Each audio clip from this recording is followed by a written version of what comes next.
नमस्कार सगळ्यांचं स्वागत आहे आपल्या वर्ल्ड ऑफ सायन्स म्हणजे सायन्स बाय अशोक पवार या ऑनलाईन प्लॅटफॉर्मवरती। विद्यार्थी मित्रांनो, आजचं जे टेस्ट बघणार आहे किंवा आजचे जे प्रश्न बघणार आहे हे अतिशय महत्त्वाचे आहेत। दोन टॉपिक कव्हर केलेले आहेत, वनस्पती पोषण यानी पोषद्रव्य आणि वनस्पती रोग यानी काय प्लांट पॅथॉलॉजी। या दोन्ही घटकावर प्रत्येक पेपरला गट क चं पूर्वपरीक्षा असेल, ब ची पूर्वपरीक्षा असेल किंवा मुख्य परीक्षा असेल, राज्यसेवा पूर्वपरीक्षा असेल, या प्रत्येक पेपरला हमखास या टॉपिकवर प्रश्न असतो म्हणजे असतो। एक किंवा दोन प्रश्न कन्फर्म असतात। कोणत्या टॉपिकवर? वनस्पती पोषद्रव्य आणि दुसरा असणार आहे प्लांट पॅथॉलॉजी यानी वनस्पती रोगावर। जे काही प्रश्न काढलेले आहेत ह्यांच्या विश्लेषणातून 100% तुम्हाला हे सगळे प्रश्न कव्हर होऊन जाणार आहे। एवढं पेपर जरी केलं तर मॅक्झिमम म्हणजे मी सांगेल की तुम्हाला आरामशीर मार्क येऊन जातील। त्या पद्धतीने या ठिकाणी विश्लेषण घेऊन आलेलो आहे। तर या ठिकाणी बघा व्यवस्थित की काय असणार आहे, कसं असणार आहे। तर एक एक प्रश्न आपण या ठिकाणी बघणार आहे की कोणत्या प्रकारचं डेटाबेस आणि कसं डेटाबेस असेल। तर आता इथं बघा, पहिला प्रश्न आहे वनस्पती पोषद्रव्यावरचा प्रश्न आहे। काय आहे पहिला प्रश्न समजण्याचा एकदम व्यवस्थित प्रयत्न करा। वनस्पतीमधील हरितद्रव्य यानी क्लोरोफिल रेणूमध्ये केंद्रस्थानी कोणता धातू असतो असा प्रश्न विचारलेला आहे। प्रकाश संश्लेषणासाठी प्लांट सेलमध्ये हरितद्रव्य प्रेझेंट असतात। कुठं प्रेझेंट असतात तर क्लोरोप्लास्ट नावाचा पेशीचा अंगक असतो प्लांट सेलमधला आणि त्या क्लोरोप्लास्टमध्ये क्लोरोफिल यानी हरितद्रव्य प्रेझेंट असतात। तर ते म्हटलंय की क्लोरोफिल रेणूमध्ये हरितद्रव्याच्या केंद्रस्थानी यानी सेंटरच्या ठिकाणी खालीलपैकी कोणतं काय आहे म्हणू शकतो धातू यानी मेटल प्रेझेंट असतो। तर पहिला ऑप्शन आहे लोखंड प्रेझेंट असतो, दुसरा असतो मॅग्नेशियम, तिसरा असणार आहे मॅग्नीज आणि चौथा आहे तांबे। तर आता बघा या ठिकाणी या प्रश्नाचं उत्तर जर काय असेल तर या प्रश्नाचं उत्तर मॅग्नेशियम आहे। कारण मॅग्नेशियम हा हरितद्रव्याच्या फॉर्मेशनसाठी खूप महत्त्वाचा असतो आणि मॅग्नेशियम हा क्लोरोफिल नावाचा जो हरितद्रव्य नावाचा जो मॉलिक्यूल आहे त्याच्या सेंटरच्या ठिकाणी आहे। तर आता आपण याचं डिटेल विश्लेषण बघूया, ह्याच्या अनुषंगाने आणखी काय प्रश्न तयार होऊ शकतात तो डेटाबेस तुम्हाला लक्षात घ्यायचा आहे। तर योग्य उत्तर मॅग्नेशियम आहे, तो सेंटरच्या ठिकाणी असतं। विश्लेषण बघा, हरितद्रव्य वनस्पतीमध्ये प्रकाश संश्लेषणासाठी यानी फोटोसिंथेसिससाठी आवश्यक असणारा एक रंगद्रव्य आहे मित्रांनो, पिगमेंट आहे। हरितद्रव्याच्या रेणूची रचना काय आहे, कसं असणार आहे तर त्याला आपण म्हणत असतो पोर्फिरिन रिंग म्हणून ओळखलं जातं। या रिंगच्या केंद्रस्थानी मॅग्नेशियम नावाचा हा धातू प्रेझेंट असतो Mg+2 आणि हे सेंटरमध्ये प्रेझेंट असतो आणि आजूबाजूने हा मॉलिक्यूल तयार होत असतो आणि हा जो काही मॉलिक्यूल आहे क्लोरोफिल नावाचा हा फोटोसिंथेसिससाठी गरजेचा आहे। विदाऊट फोटोसिंथेसिस हे काय आहे विदाऊट हरितद्रव्य प्रकाश संश्लेषण घडत नाही। का? कारण की वनस्पतीच्या सेलमध्ये ग्लुकोज तयार करण्यासाठी लाईटला अब्झॉर्ब करण्याचं काम, लाईटला शोषून घेण्याचं काम हरितद्रव्य करत असतो आणि यासाठी तो महत्त्वाचा आहे। आता हरितद्रव्याचं काम काय मी तेच म्हटलो, मॅग्नेशियम सौर ऊर्जा शोषून घेण्यास मदत करतो। जर वनस्पतीला मॅग्नेशियमचा पुरवठा कमी झाला तर पाने पिवळी पडतात, या स्थितीला क्लोरोसिस म्हणून ओळखत असतो। तर अतिशय महत्त्वाचं पॉइंट आहे, मी सुरुवातीला सांगितलं हरितद्रव्याचं काम आहे प्रकाश संश्लेषणामध्ये लागणाऱ्या लाईटला अब्झॉर्ब करण्याचं काम क्लोरोफिल करतं। तर क्लोरोफिल मध्ये कोण करतं तर क्लोरोफिलच्या सेंटरला असणारा जो मॅग्नेशियम आहे तर हा मॅग्नेशियम काय करत असतं, लाईट यानी काय आहे प्रकाशाला शोषण करण्याचं काम करतो, अब्झॉर्ब करण्याचं काम करतं। आणि जर समजा या हरितद्रव्यामध्ये मॅग्नेशियमची कमतरता झाली किंवा वनस्पतीमध्ये मॅग्नेशियम कमी पडलं तर अशा वेळेस जो वातावरणातून लाईट आहे ती लाईट अब्झॉर्ब करत नाही वनस्पती आणि त्यावेळेस ज्या वनस्पतीची पानं आहेत ते पिवळी पडायला सुरुवात होऊन जातात आणि हरितद्रव्य कमी व्हायला सुरुवात होऊन जातो। या सिच्युएशनला क्लोरोसिस म्हणतो। क्लोरोसिस म्हणजे पानं वगैरे काय आहे पिवळी पडणे, हे महत्त्वाचं रोल आहे, हे पॉइंट लक्षात घ्या। आता इतर लोखंडाची काय जबाबदारी आहे, लोखंड जो आहे मानवी रक्तातील हिमोग्लोबिनचा रेणूच्या केंद्रस्थानी असतो। बघा आयन हा आपल्या शरीरात जो हिमोग्लोबिन ऑक्सिजनचं वहन करत असतं तर हिमोग्लोबिन मॉलिक्यूलच्या केंद्रस्थानी जर कोण असेल तर आयन असतं। वनस्पतीमध्ये लोखंडाचं महत्त्व काय आहे, वनस्पतीमध्ये हरितद्रव्याच्या रेणूच्या आत लोह नसेल तरी हरितद्रव्य तयार होण्यासाठी लोहाची अत्यंत आवश्यकता असते। तसेच सायटोक्रोम्स यासारख्या इलेक्ट्रॉन वहन प्रथिनामध्ये लोह असतं। आता लोखंड जो आहे मित्र माहित आहे का,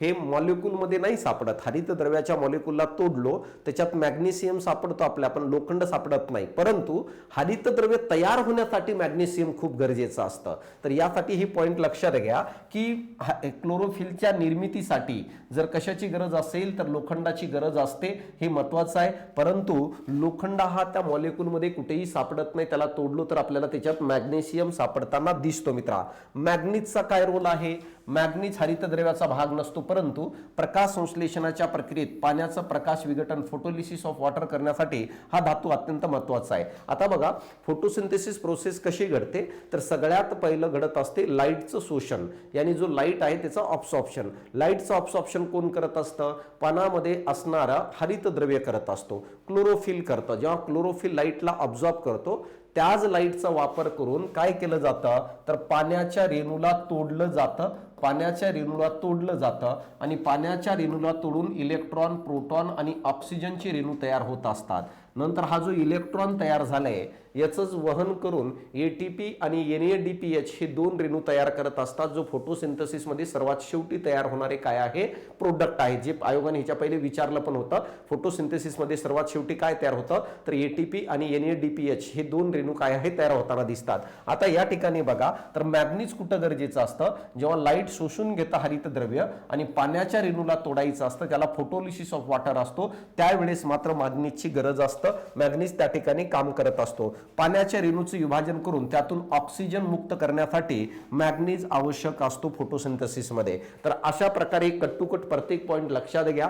तर सेंटर आयटम कोणता आहे? मॅग्नेशियम आहे. लोखंड हा क्लोरोफिल या मॉलिक्यूलमध्ये नसतं, परंतु क्लोरोफिलच्या निर्मितीसाठी महत्त्वाचं असतं. यानंतर प्रकाश संश्लेषणामध्ये पाण्याच्या रेणूला तोडण्यासाठी, फोटोलिसिस ऑफ वॉटर करण्यासाठी मॅग्नीजची काय आहे? गरज असतं. आणि तिसरा चौथा आहे बघा, तांबे, कॉपर. काय वनस्पतीमध्ये तांबे हे काय आहे तर प्लास्टोसायनिन या नावाच्या इलेक्ट्रॉन वाहक प्रथिनामध्ये आढळतं. प्रथिन प्रकाश संश्लेषणाच्या वेळी इलेक्ट्रॉन वहन करण्यास मदत करतं. तर एवढं महत्त्वाचं नाहीये. अतिरिक्त माहिती काय लक्षात घ्या, काही खेकडे, गोगलगाई सारख्या प्राण्यांच्या रक्तामध्ये हिमोसायनिन लोहाऐवजी तांबेच्यामुळे त्याचं निळसर रंग होतो. म्हणजे सिंपल आहे, जसं आपल्यामध्ये लोखंडामुळे लाल रंग प्राप्त होत असतो, तर काही प्राण्यांमध्ये ब्ल्यू कलरचा रक्त असतो. आणि हा ब्ल्यू कलरचा रक्त निर्माण होण्यासाठी कोणता खनिज कारणीभूत असतो तर कॉपर.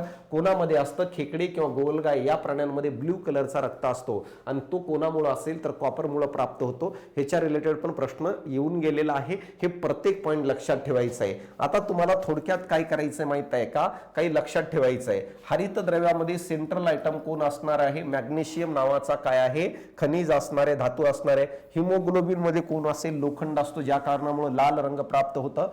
हिमोसायनिन हा तांबे आहे, ज्याच्यामुळे ब्ल्यू कलर प्राप्त होतो. पाण्याचं विघटन कोण करत असेल तर मॅग्नीज करत असतो. तर अतिशय महत्त्वाचं डेटा, या प्रकारचे प्रश्न तुम्हाला पेपरमध्ये येणाऱ्या काळात कन्फर्म दिसणार आहे. आणि जेवढं काही विश्लेषण घेऊन आलेलो आहे तो NCERTतून घेतलेला आहे. यासाठी एवढं जरी केलं तरी सफिशियंट आरामशीर मार्क येऊ शकतो, हे लक्षात घ्या. आता बघा, दुसरा प्रश्न काय आहे? हे प्रश्न कळून गेला असेल तुम्हाला. दुसरा प्रश्न, पर्णरंध्रे उघडण्यासाठी आणि मिटवण्यासाठी कोणते खनिज महत्त्वाचे असते, असा प्रश्न विचारलाय. ह्याच्यावर मला वाटतं 2024 ला PYQ आलेला आहे, एकदा बघून घ्या. पर्णरंध्रे म्हणजे स्टोमॅटो म्हणत असतो त्याला आपण. बघा या ठिकाणी त्याला स्टोमॅटा म्हणत असतो. सर स्टोमॅटा काय असतं लक्षात घ्या. काय असतो मित्रांनो माहित आहे का? अशा प्रकारे हे वनस्पतीचं पान आहे. तर वनस्पतीच्या पानाच्या आतमध्ये क्लोरोप्लास्ट नावाच्या सेल असतात. आता बघा, हा क्लोरोप्लास्ट नावाच्या सेल असतात आणि या क्लोरोप्लास्ट मध्ये दोन भाग पडतात. एक आहे स्ट्रोमा नावाचा भाग असतो आणि दुसरा असणाऱ्या थॅलॅकॉइड नावाचा भाग असतो. थॅलॅकॉइड नावाचा भाग असतं. हा स्ट्रोमा द्रव पार्ट असतो. यामध्ये लाईट इंडिपेंडंट रिॲक्शन्स घडतात. अंधारातील प्रकाश संश्लेषण कुठं घडत असेल तर स्ट्रोमामध्ये घडतं. थॅलॅकॉइड जो आहे, या थॅलॅकॉइड मध्येच आपल्याला हरितद्रव्य यानी क्लोरोफिल आढळताना दिसतात. आता हा क्लोरोफिल लाईट काय करत असतो? शोषण करतो. परंतु बघा, लाईट शोषण कसं करणार? लाईट आतमध्ये आलं या क्लोरोप्लास्ट मध्ये तच करणार ना. यासाठी या ठिकाणी अशा प्रकारे या पानांच्या आतमध्ये अशा प्रकारे छोटे छोटे छिद्र असतात आणि या छिद्रालाच आपण काय म्हणत असतो, स्टोमॅटा म्हणून ओळखत असतात. तर या छिद्राचं काम काय आहे, तर वायूंच्या देवाणघेवाणीसाठी हा महत्त्वाची जबाबदारी आहे. वनस्पती काय करत असते, या छिद्रातूनच ऑक्सिजन बाहेर टाकत असते, या छिद्रातूनच वनस्पती कार्बन डायऑक्साईड आतमध्ये घेते, या छिद्रातूनच वनस्पती पाण्याचं बाष्पीभवन बाहेर करत असते. तर अशा प्रकारे हे सगळं देवाणघेवाण स्टोमॅटो नावाच्या छिद्रातून घडतं. परंतु बघा, या छिद्रावर कंट्रोल असतं कोणाचं तरी, आणि हे कंट्रोल का पाहिजे, का, कारण की जर वनस्पतीमध्ये पाण्याची कमतरता झाली तर स्टोमॅटो नावाचं छिद्र बंद होणं गरजेचं आहे. का, कारण पाणी बाहेर जाणार नाही आणि पाणी वनस्पतीमध्येच राहील मित्रा. तर अशा कारणामुळे काय आहे, हे छिद्रावर कंट्रोल असतं, छिद्र बंद चालू करता यावं लागतं. आणि या छिद्राला बंद चालू करण्यासाठी कोणतं खनिज महत्वाची भूमिका निभावत असेल, तर पोटॅशियम जो आहे हा काय करत असतो, या ठिकाणी जबाबदारी पूर्ण करत असतो. यासोबतच हे स्टोमॅटो नावाचा छिद्र बंद चालू करण्यासाठी त्या ठिकाणी 2 रक्षक पेशी असतात, ज्याला गार्ड सेल म्हणत असतो, जो या छिद्राला बंद चालू करण्यावर नियंत्रण ठेवतं. आणि कोणतं खनिज करतो म्हटलं तर त्या प्रश्नाचं उत्तर आहे मित्रांनो, पोटॅशियम. तर अशा प्रकारे इथं तेच विचारलेलं आहे, which mineral is essential for the opening and closing of the stomata. तर that is called as a potassium. हा काय आहे, इसेन्शियल आहे. इथं तेच दिलं असेल बघा, आता एक्सप्लेन केलं होतं मी ते. वनस्पतीच्या पानावरील लहान छिद्रांना आपण स्टोमॅटा म्हणतात मित्रांनो. वनस्पतीतील पानावरील लहान छिद्रांना स्टोमॅटा म्हणतात. ही छिद्रे उघडणे आणि मिटणे या भोवती असलेल्या गार्ड सेल काय आहे, हे काम करत असतात मित्रा. गार्ड सेल त्याला बंद किंवा चालू करत असतात त्या छिद्रांना. प्रक्रिया कशी घडते, जेव्हा रक्षक पेशीमधील पोटॅशियम आयन्स वेगाने आत शिरतात तेव्हा पेशीमधील पाण्याचं प्रमाण वाढते, पेशी फुगतात आणि पर्णरंध्र उघडतात. याउलट जेव्हा पोटॅशियम आयन बाहेर पडतात तेव्हा पेशी काय म्हणतो, पेशी मऊ पडतात आणि पर्णरंध्रे मिटतात. तर आता बघा, छिद्रांना उघडायचं असेल तर आतमध्ये पोटॅशियम आयन ढकलला जातो, तेव्हा मला सांगा ते होल उघडतात. आणि जर पोटॅशियम आयन बाहेर काढून घेतलं तर ते होल बंद होतात. साध्या भाषेत अशा पद्धतीने समजण्याचा प्रयत्न करा. म्हणजे याचा अर्थ, जर पोटॅशियम आयन्सला आतमध्ये टाकलो तर हे उघडायला सुरुवात करतात, आणि जर बाहेर टाकलं तर हे बंद व्हायला सुरुवात करतात. तर अशा प्रकारे गार्ड सेल करत आहे. कोण करतं, गार्ड सेल. आणि गार्ड सेल या पोटॅशियम खनिजांचा वापर करून स्टोमॅटा नावाचा छिद्र बंद आणि चालू करतात. हे पॉइंट लक्षात घ्या. ज्या कारणामुळे बाहेर पडणाऱ्या पाण्यावर, तसेच काय आहे, बाहेर पडणाऱ्या ऑक्सिजनवर आणि बाहेरून आतमध्ये घेतल्या जाणाऱ्या कार्बन डायऑक्साईडच्या प्रमाणावर नियंत्रण ठेवलं जातं.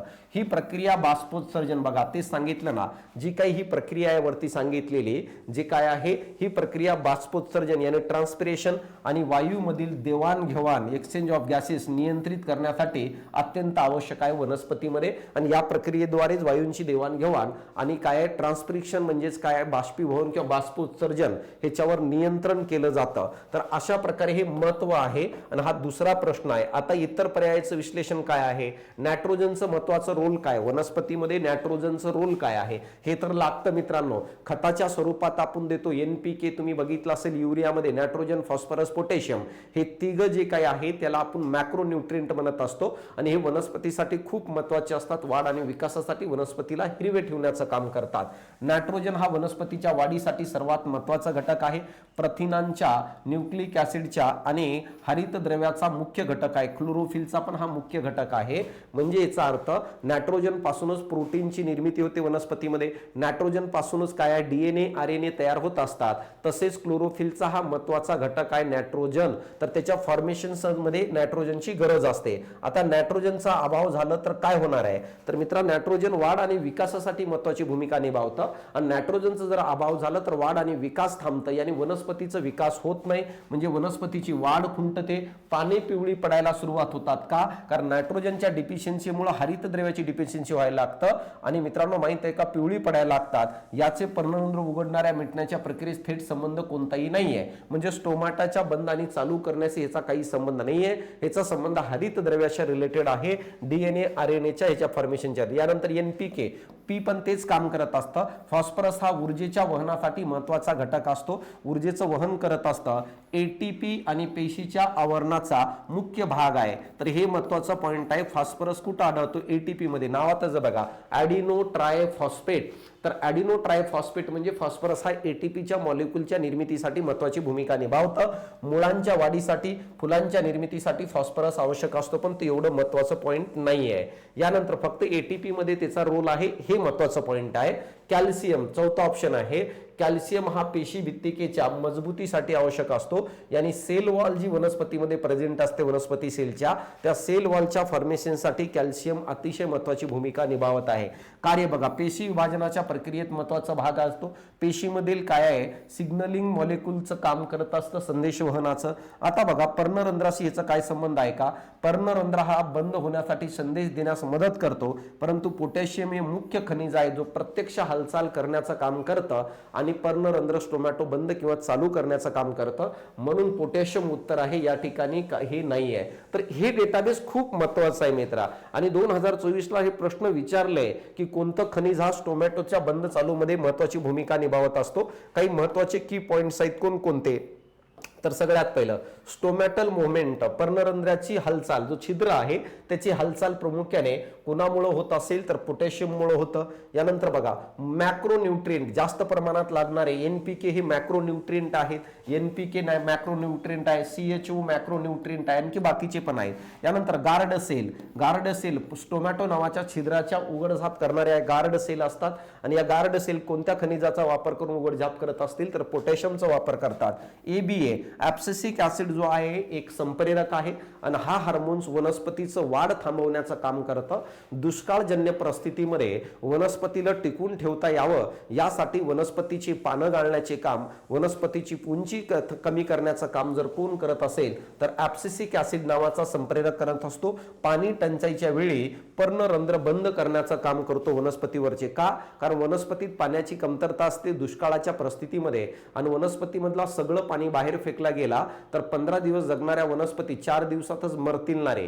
यासाठी एबीए ॲब्सिसिक ऍसिड हा संप्रेरक हार्मोन तेव्हा तयार होता जेव्हा वनस्पतीमध्ये पाण्याची कमतरता असते, जेणेकरून की पाणी बाहेर जाऊ नये म्हणून ते छिद्र बंद करून टाकतं की बाष्पोत्सर्जन होणार नाही आणि पाण्याची बचत होईल. तर हे त्या ठिकाणी महत्त्वाची भूमिका निभावत असतो. परीक्षेसाठी हे महत्त्वाचं आहे.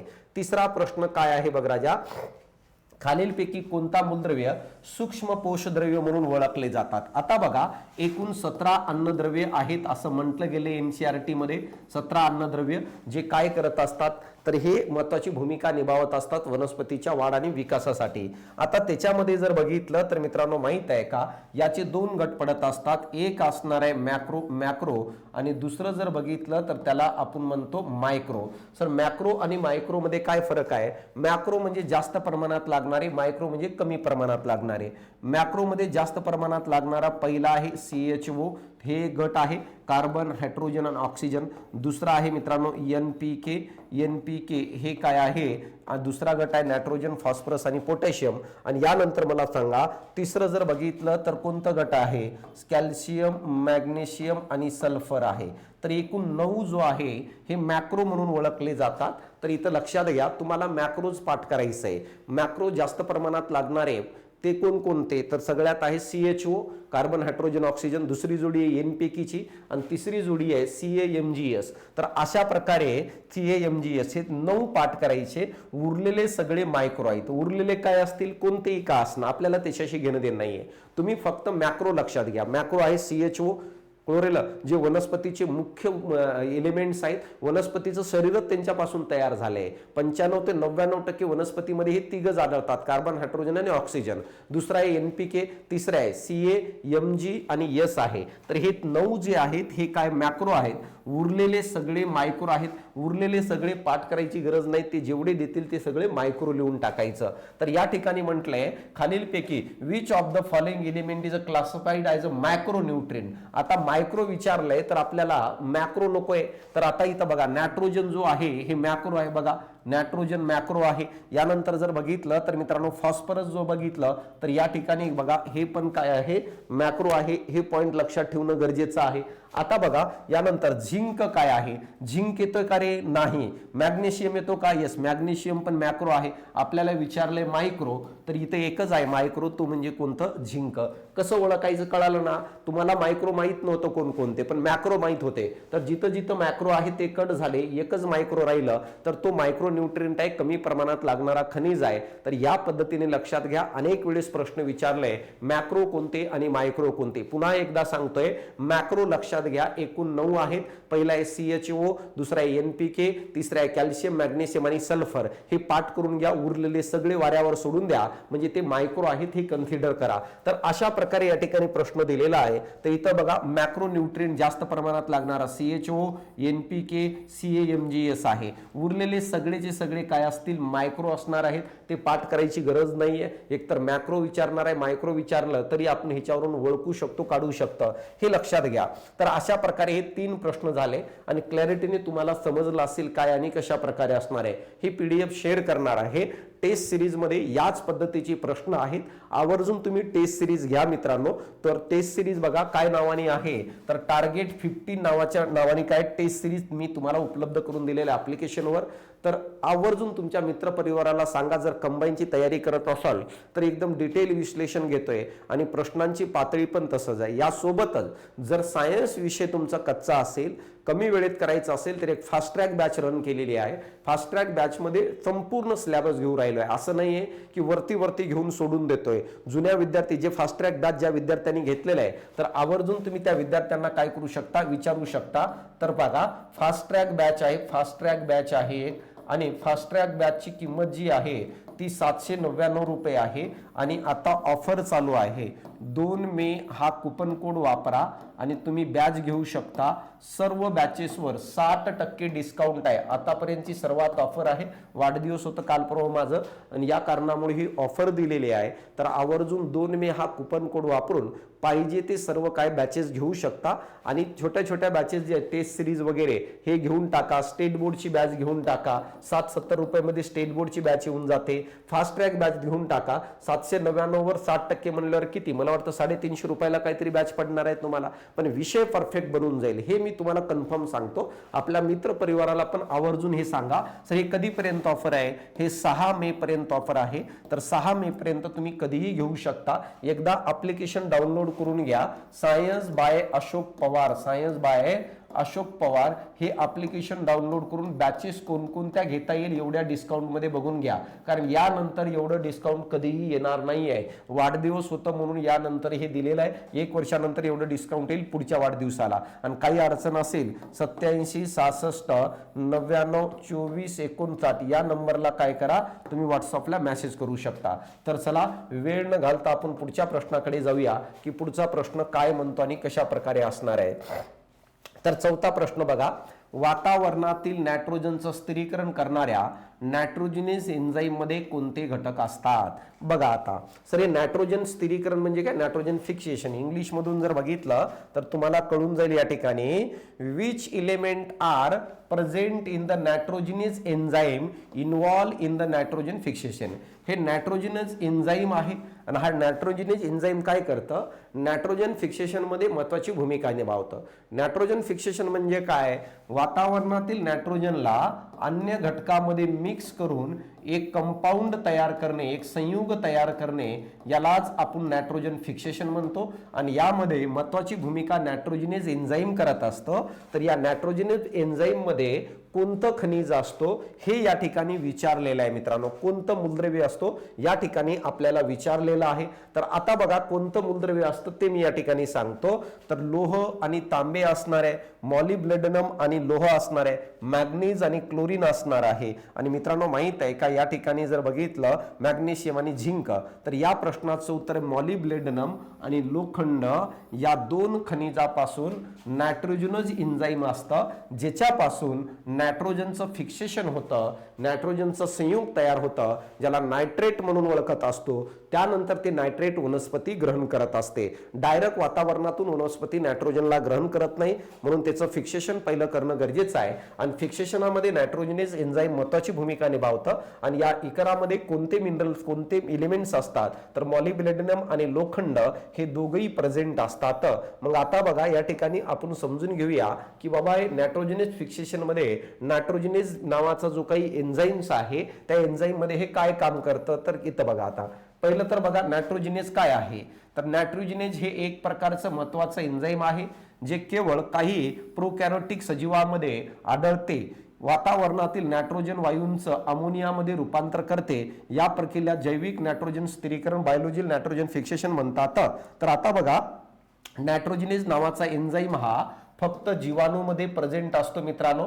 आणि जीवाणूमध्ये हा काय करतं, या नायट्रोजन वायूला अमोनियामध्ये रूपांतर करतं. आणि नायट्रोजन वायूला अमोनियात रूपांतर करणे यालाच बायोलॉजिकल नायट्रोजन फिक्सेशन म्हणून ओळखत असतो. तर यालाच आपण बायोलॉजिकल नायट्रोजन फिक्सेशन म्हणतो. जसं रायझोबियम आणि अॅझोटोबॅक्टर या दोन जीवाणूच्या आतमध्ये हा एन्झाईम्स प्रेझेंट असतो नायट्रोजनेज, आणि जो काय करतं नायट्रोजनचं रूपांतर अमोनियामध्ये रूपांतर करतं. या प्रोसेसलाच आपण नायट्रोजन फिक्सेशन म्हणतो. आता बघा नायट्रोजनेज प्रथिनांचे संकुलन बनलेले असतात. नायट्रोजन मध्ये एक लोखंड असतं आणि दुसरं मॉलिब्डेनम नावाचा हा धातू मूलद्रव्य असतो. याला डायनायट्रोजनेज काय म्हणतो रिडक्टेज म्हणतात. ते महत्वाचं नाही, फक्त एवढे या ठिकाणी दोन शब्द लक्षात घ्या. मॉलिब्डेनम आणि लोह हे दोन घटक आपल्याला आढळताना दिसतं. महत्वाची टीप काय आहे तर हे काय असतं बघा, नायट्रोजनेज नावाचा विकर हा ऑक्सिजनला अत्यंत संवेदनशील असतं. ऑक्सिजनच्या संपर्कात आल्यास ते निकामी होतं.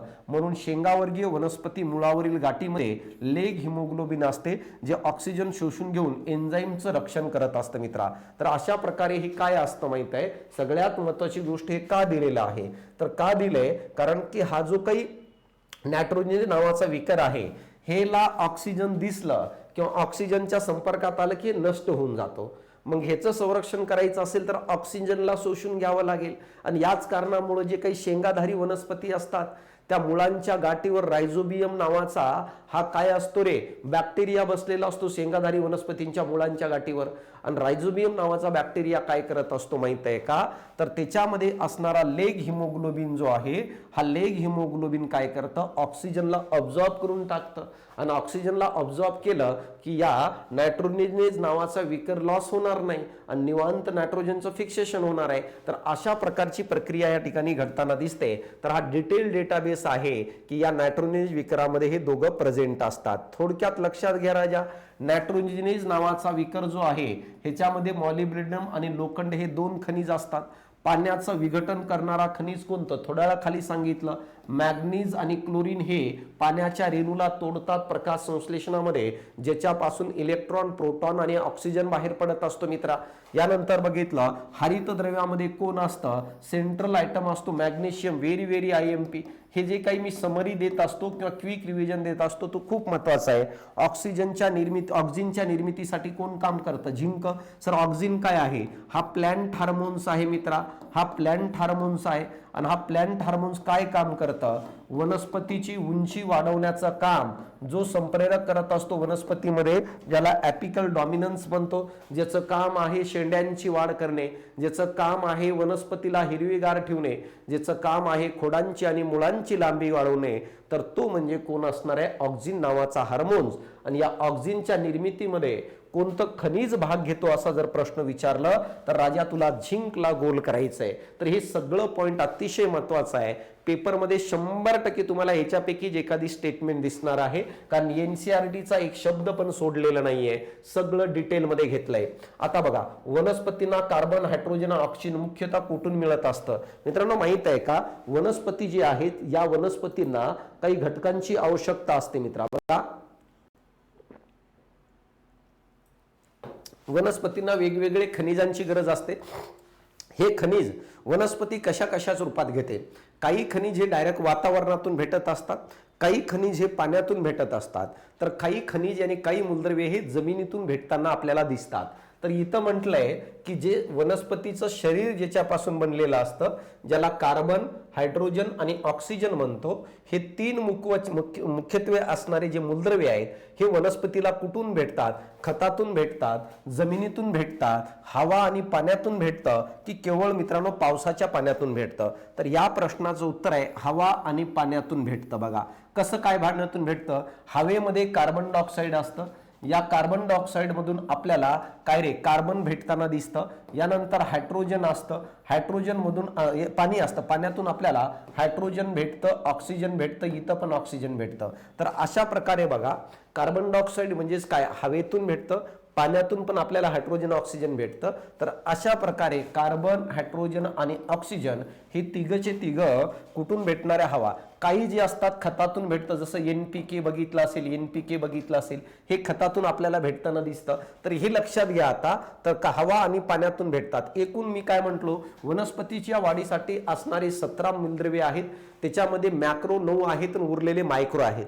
मॅक्रो मध्ये कोण कोण आहे, CHO आहे, NPK आहे, कॅल्शियम, मॅग्नेशियम आणि मित्रांनो सल्फर आहे. तर हे मॅक्रो, उरलेले मायक्रो आहेत. आता बघा हे जे काही 17 आहेत त्याला 2 गटात वर्गीकरण करत असतो. एक आहे अखनिजी पोषक, अखनिजी पोषक आहे, आणि दुसरं खनिजी पोषक, त्याला नॉन मिनरल न्यूट्रिएंट म्हणतो. तर जे सुरुवातीचे आहेत मित्रा तिघ, हे काय आहे आपल्याला नॉन मिनरल म्हणतो आपण. याला कोण कोण आहे, कार्बन, हायड्रोजन आणि ऑक्सिजन हे खतातून किंवा जमिनीतून मित्रांनो माहित आहे का नसते, हे आपल्याला पाण्यातून किंवा वातावरणातून हवेतून भेटत असतं, म्हणून याला नॉन मिनरल न्यूट्रिएंट म्हणतो. इथं तेच दिलंय, हे वनस्पतींना जमीन किंवा खतातून मिळण्याची गरज नसते, वातावरणातून तसेच पाण्यातून भेटतात, म्हणून नॉन मिनरल म्हणत असतो. जे जमिनीतून किंवा खतातून भेटतात त्याला आपण मिनरल न्यूट्रिएंट म्हणतो, ज्याच्यामध्ये NPK येतं, नायट्रोजन, फॉस्फरस आणि पोटॅशियम येतं इत्यादी, हे जमिनीतून मिळतात, ज्याला आपण काय मिनरल न्यूट्रिएंट म्हणतो. तर इथं पण प्रश्न विचारला जाईल की कुठून घेतलं जातं, कुठून नाही घेतलं जातं. तर पाण्यातून आणि हवेतून घेणारे हे आहेत पहिले, नंतर NPK हे आपण काय खतातून पण घेऊ शकतो. यामध्ये आता बघा बाकीचं कार्बन काय रे, कार्बन हे कार्बन डायऑक्साईड पासून भेटतो. कसं भेटत असतो, पानावरील स्टोमॅटो नावाच्या छिद्राद्वारे प्रकाश संश्लेषणाच्या दरम्यान आतमध्ये खेचला जातो. फोटोसिंथेसिसच्या दरम्यान मित्रा माहित आहे का, त्या पानाच्या छिद्रातून आतमध्ये घेतं, पानामध्ये कार्बन डायऑक्साईड आल्यानंतर या कार्बन डायऑक्साईडचं रूपांतर ग्लुकोज मध्ये केलं जातं. तर हे कार्बन डायऑक्साईडचं रूपांतर ग्लुकोज मध्ये केलं जातं. मग वातावरणात कार्बन डायऑक्साईड जेवढं जास्त असेल, प्रकाश संश्लेषणाची प्रक्रिया तेवढी जास्त घडते, कारण फायनल ग्लुकोज हा कार्बन डायऑक्साईड पासून तयार होतो. ही गोष्ट आपल्याला समजणं गरजेचं आहे. तर यानंतर बघा हायड्रोजन, हायड्रोजन आपल्याला पाण्यातून भेटतो मित्रांनो.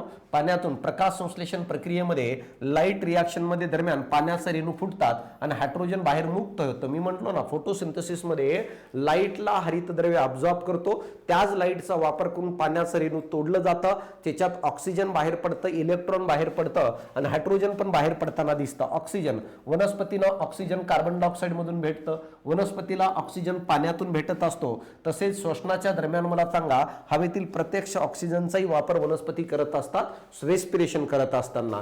तर हे आहे काय आहे ऑक्सिजनचं. इतर पर्याय आता बघा खतातून कोणकोणते भेटत रे, तर खनिज पोषक द्रव्ये भेटतात. NPK हे आपल्याला खतातून भेटताना दिसतं. तसेच मित्रांनो माहित आहे का, पोटॅशियम पुरवण्यासाठी वापरली जातात. मर्यादा काय, वनस्पतींना लागणारा अफाट कार्बन हायड्रोजन खतातून मिळत नाही का, कारण ते खूप जास्त लागतं. जमिनीतून काय काय भेटतं, जमिनीतून काय काय भेटतं, जमिनीतून आपल्याला जमिनीतून वनस्पतींना एकूण 13 प्रकारची खनिजे मिळतात. IMPI विचारलं जाईल, जमिनीतून एकूण वनस्पतीला किती खनिजे भेटतात, 13 प्रकारची, नायट्रोजन, फॉस्फरस, कॅल्शियम इत्यादी. मुळे जमिनीतून पाणी शोषतात आणि यासोबतच मित्रांनो माहित आहे का खनिजांचं पण शोषण करत असतात, ते लक्षात घ्या. चूक का बघा, आता सर जर हे जमिनीतून भेटतात कोणते कार्बन वगैरे नायट्रोजन वगैरे, तर हे चूक का, केवळ जमिनीतून असे म्हणणे चुकीचे ठरेल, कारण कार्बनचा मुख्य सोर्स हा हवेतील कार्बन डायऑक्साईड आहे, म्हणून तो उत्तर दिलं मित्रा, हे लक्षात घे. आता केवळ पावसाच्या पाण्यातून, पावसाच्या पाण्याचं ह्याचा काही संबंध नाहीये, हे लक्षात ठेवा. ते वाचायची काही आपल्याला गरज नाहीये. कार्बन पुरवतो पण ते महत्वाचं नाही, इथं महत्वाचं आहे बघा. कार्बन आपल्याला हवेतून कार्बन डायऑक्साईडच्या रूपात भेटतं, प्रकाश संश्लेषणाच्या प्रक्रियेतून कार्बन डायऑक्साईड घेतलं जातं आणि त्याच्यातून मला सांगा कार्बन वनस्पती खेचत असते. हायड्रोजन पाण्यातून भेटतं, पाण्याचं विघटन जेव्हा होतो प्रकाश संश्लेषण प्रक्रियेमध्ये, त्याला फोटोलिसिस म्हणतो, तेव्हा हायड्रोजन मुक्त होतं वनस्पती ते गोळा करते. ऑक्सिजन कार्बन डायऑक्साईड आणि H2O दोन्ही मधून भेटतं, जेव्हा त्याचं मेटाबॉलिझमची प्रक्रिया घडते तेव्हा. तर इथे हे लक्षात घ्या, कोणत्या प्रक्रियेतून आपल्याला कोणतं खनिज मिळत असतो आणि कोणापासून मिळतो, तर हे डेटाबेस IMP आहे, दॅट इज कॉल्ड एज, याला IMP करून ठेवा कारण इथं क्वेश्चन्स रिफ्लेक्ट होऊ शकतं. तर क्लिअर इथपर्यंत हे समजलं असेल. आता बघा, नेक्रोसिस म्हणजे ऊतींचा मृत्यू, विशेष पानांचा कडा, हे कोणत्या गटातील मूलद्रव्यांच्या कमतरतेमुळे होतं, आणि हा प्रश्न आयोगाने ह्याच्या पहिले विचारलेला आहे राजा. PYQ मध्ये हा प्रश्न आलेला आहे. नेक्रोसिसचं लक्षण विचारलं होतं की कोणाला नेक्रोसिस म्हणतात. मला वाटतं 2025च्याच पेपरला आलता. तुम्ही एकदा PYQ काढून बघा म्हणजे तुम्हाला कळेल की हे सगळं NCERTच्या संदर्भातून आहे, हे लक्षात राहू द्या. आता या ठिकाणी बघा, नेक्रोसिसचं काय आहे, ऊतीचा मृत्यू किंवा विशेष पानांचा कडा हा एक प्रकारची सिच्युएशन आहे वनस्पतीमधली डिसऑर्डरची, ज्यामध्ये जे काही वनस्पतीमधल्या टिश्यू असतात त्यांचा मृत्यू होतं आणि विशेष करून पानांचा कडा जो आहे हे खराब होतो. तर हे कोणत्या इलेमेंटच्या डिफिशियन्सीमुळे, necrosis or the death of tissue, नेक्रोसिसला डेथ ऑफ टिश्यू म्हणतो. Particularly leaf tissue is a due of the deficiency of, जे काही लिप टिश्यू आहे, पानांच्या कडांच्या पेशी मरतात त्याला नेक्रोसिस म्हणतो. तर एक कोणत्या खनिजांच्या अभावामुळे नेक्रोसिस घडतं असा प्रश्न या ठिकाणी म्हटलेला आहे. तर नेक्रोसिस मध्ये कोणतं खनिजाचा अभाव असतो, NKS, calcium, magnesium, copper, potassium, ferrous, molybdenum, त्यानंतर मॅग्नीज, मॉलिब्डेनम, यानंतर बोरान, क्लोरीन, निकेल. तर या प्रश्नाचं उत्तर दुसरं आहे. तर कोणत्या तरी एका एलिमेंटच्या डिफिशियन्सीमुळे नेक्रोसिस किंवा पेशींचा मृत्यू होत नाही मित्रांनो. पानांच्या कडांच्या पेशींचा मृत्यू हे अनेक इलेमेंटच्या डिफिशियन्सीमुळे होतं, ज्याला आपण नेक्रोसिस म्हणत असतो. आणि तो गट म्हणजे कोणता, कॅल्शियम, मॅग्नेशियम, कॉपर आणि पोटॅशियम आहे. मग अशा प्रकारे या चौघांमुळे काय आहे, नेक्रोसिस घडतं. आता नेक्रोसिस काय आहे बघा, वनस्पतीमधील पेशी किंवा ऊतींचा मृत्यू होणे यालाच नेक्रोसिस म्हणतो. आता बघा कसं दिसतं, पानांच्या कडा किंवा टोके तपकिरी पडायला सुरुवात होतात, पानावर मृत ठिपके दिसणे याची प्रमुख लक्षणे आहेत. तुम्ही एखादं कापसाचं पान घ्या, गव्हाचं पान घ्या, काही ठिकाणी डाग पडलेले दिसतात, त्या ठिकाणी हिरवटपणा आपल्याला अजिबात आढळत नाही. ते कसं तपकिरी पडायला सुरुवात होऊन जातात पानावरचे डाग किंवा पानाचे कडे, तर समजायचं त्या ठिकाणच्या टिश्यू मरायला सुरुवात झालेली आहे आणि ते लक्षण दिसलं म्हणजे नेक्रोसिस झालेलं आहे हे आपण समजू शकतो. कारण काय बघा, जेव्हा वनस्पतीला आवश्यक असलेले विशिष्ट खनिज मिळत नाही तेव्हा मेटाबॉलिझम क्रियेत अडथळा निर्माण होतो आणि ज्या काही वनस्पतीची पानं आहेत त्याच्यामधल्या टिश्यू मरायला सुरुवात होतात आणि तेव्हा कुठंतरी ते आपल्याला तपकिरी रंगाचे, काळ्या रंगाचे दिसायला सुरुवात होतात, ज्याला नेक्रोसिस म्हणतो. आता योग्य उत्तर काय आहे, कॅल्शियम, मॅग्नेशियम, कॉपर आणि पोटॅशियम हे खूप महत्वाचे आहेत आणि ह्याच्यामुळेच ते घडताना दिसतं. आता हे काय करत असतात बघा, 4 मूलद्रव्यांच्या कमतरतेमुळे नेक्रोसिस होतो. त्याचं वैयक्तिक कार्य काय बघा, कॅल्शियम काय करत होता, पेशी भित्तिकेचा महत्वाचा कंटेंट आहे. मी सुरुवातीला सांगितलं सेल वॉल मध्ये कॅल्शियम असतं, मिडल लॅमेलाचा भाग आहे. यानंतर याच्या अभावामुळे पेशीची रचना कोसळते आणि ऊती मरतात. का? कारण की पेशी भित्तिका ही पेशीचं संरक्षण करण्याचं काम करतं. पेशी भित्तिका ही पाण्याची पातळी बॅलन्स ठेवण्याचं काम करत असते आणि जर समजा कॅल्शियमची कमतरता झाली तर पेशीची रचना जी आहे ती कोसळते आणि मित्रांनो माहित आहे का, जी काही ऊती आहे ती मरायला सुरुवात होते कॅल्शियमच्या डिफिशियन्सीमुळे, कारण सेल वॉलच्या फॉर्मेशन मध्ये प्रॉब्लेम होतो. दुसरं, मॅग्नेशियमचं काय रोल आहे नेक्रोसिस होण्यासाठी, तर मी तुम्हाला म्हटलो की मॅग्नेशियम हा हरितद्रव्य जो आहे क्लोरोफिल या रेणूमधल्या सेंटर आयटम कोण असेल तर मॅग्नेशियम आहे. जर मॅग्नेशियम कमी झालं तर 100% हरितद्रव्याची डिफिशियन्सी, आणि हरितद्रव्याची डिफिशियन्सी झालं तर मला सांगा फोटोसिंथेसिस घडणार नाहीये आणि या कारणामुळे फोटोसिंथेसिस थांबल्यामुळे ऊती मरायला सुरुवात होतात.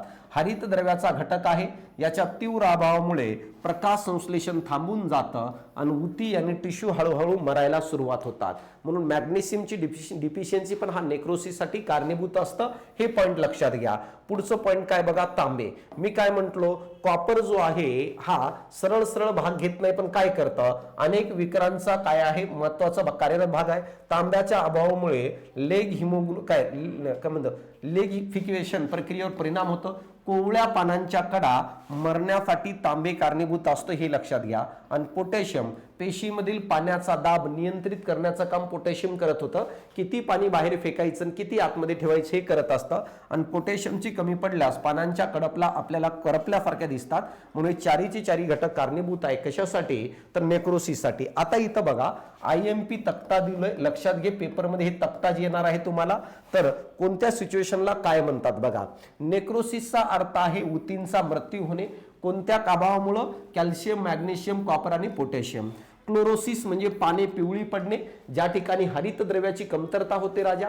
आणि पाने पिवळी पडण्यासाठी nitrogen, potassium, magnesium, sulphur, ferrous, molybdenum, zinc manganese, zinc आणि मॉलिब्डेनम. यानंतर बघा पेशीचं विभाजन थांबण्यासाठी कोण कारणीभूत आहे? नायट्रोजन, पोटॅशियम, सल्फर आणि मॉलिब्डेनम. हे पेशी विभाजन काय थांबते या कारणामुळे. फुले येण्यास उशीर होणे, फुलं लवकर येत नाही, कोणाच्या अभावामुळं? NS आणि मॉलिब्डेनम, नायट्रोजन, सल्फर आणि मॉलिब्डेनम. जर तुम्हाला वाचायचं असेल तर हेच वाचा राजा. एवढं पेपरचं विश्लेषण जरी केलं तर तुम्हाला 2 टॉपिक कुठूनही वाचायची गरज पडणार नाही. ह्याची PDF मी ऍप्लिकेशन मध्ये टेस्ट सिरीज मध्ये शेअर करतोय. ज्याने टेस्ट सिरीज घेतलं त्यानं तसं टेलिग्रामला पण टाकतो, लोड नका घेऊ. पण जर घ्यायचं असेल तर ही टेस्ट घेऊ शकता. आता बघा प्रकाश संश्लेषणादरम्यान पाण्याचं विघटन, फोटोलिसिस ऑफ वॉटर होऊन ऑक्सिजन मुक्त करण्यासाठी कोणते मूलद्रव्य आवश्यक असते? मी म्हटलोय ना, प्रकाश संश्लेषणाची प्रक्रिया कशी घडते? तर प्रकाश संश्लेषणाची क्रिया सगळ्यात पहिलं बघा, प्रकाश संश्लेषणाची प्रक्रिया कशी घडते? तर सगळ्यात पहिले काय असतो? जो हरित द्रव्य आहे, हा हरित द्रव्य काय करत असतो माहित आहे का? लाईटचं शोषण करतं. लाईटचं शोषण करतं, ही पहिली पायरी आहे, शोषण करतं. आता लाईट शोषलं गेलं. सेकंड पायरीमध्ये जो लाईट एनर्जी शोषली गेली, लाईट एनर्जी, या एनर्जीचा वापर करून पाण्याच्या रेणूला तोडलं जातं. यालाच आपण फोटोलिसिस ऑफ वॉटर म्हणत असतो. आता बघा पाण्याच्या रेणूला तोडल्यानंतर त्याच्यातून इलेक्ट्रॉन, प्रोटॉन आणि ऑक्सिजनचे रेणू बाहेर पडतात. या इलेक्ट्रॉनचा वापर इलेक्ट्रॉन वहन साखळी, इलेक्ट्रॉन ट्रान्सफर चेन मध्ये केलं जातं आणि 2 मॉलिक्यूल तयार होतात. एक ATP चा रेणू तयार होतो आणि दुसरा मित्रांनो एक NADPH चा रेणू तयार होतं. तर हे फायनल प्रोडक्ट आहे प्रकाश संश्लेषणामध्ये. आणि हे दोन्ही रेणू मला सांगा, लाईट इंडिपेंडंट, लाईट काय आहे? इंडिपेंडंट रिएक्शन्स मध्ये वापरलं जातं आणि नंतर मला सांगा ग्लुकोजची निर्मिती केली जाते. हे मी तुम्हाला पहिलेही सांगितलं. फास्ट ट्रॅक बॅच मध्ये हे डिटेल शिकवलेले, एकदा बघून घ्या. तर ह्याच्यावर येणाऱ्या काळात तुम्हाला प्रश्न विचारला जाईल. आता इथं म्हटलंय की जेव्हा प्रकाश संश्लेषणामध्ये पाण्याच्या रेणूला तोडलं जातं त्यावेळेस कोणत्या खनिजाचा वापर होतो, अशा प्रश्न या ठिकाणी विचारले. Which element is required for the photolysis of water to release the oxygen during photosynthesis. तर या ठिकाणी या ऑक्सिजनला बाहेर रिलीज करण्यासाठी कोणतं खनिजाचा वापर होतो, असा प्रश्न या ठिकाणी आपल्याला विचारलेला आहे. तर आता इथं बघा, तर कोणतं खनिज? तर मॅग्नीज आणि क्लोरीन या दोघांचा वापर होत असतो ऑक्सिजनला बाहेर फेकण्यासाठी आणि या ठिकाणी फोटोसिंथेसिस मध्ये. म्हणून या प्रश्नाचं उत्तर मॅग्नीज आणि क्लोरीन हे काय करत असतात, त्या ठिकाणी वापरलं जातं. कसं बघा, पहिलं तर फोटोलिसिस ऑफ वॉटर म्हणजे काय? प्रकाश संश्लेषणाच्या प्रकाश अभिक्रिया, लाईट रिएक्शन दरम्यान थॅलॅकॉइड मध्ये असणारा जो काही थॅलॅकॉइड मध्ये काय असतं? क्लोरोफिल असतं. या थॅलॅकॉइड मध्ये क्लोरोफिल प्रेझेंट असतो. हा क्लोरोफिल लाईटचं अब्सॉर्प्शन करतं आणि अब्सॉर्प्शन त्याच लाईटचा वापर करून या पाण्याच्या रेणू तोडलं जातं, यानी पाण्याचे रेणू फुटतात.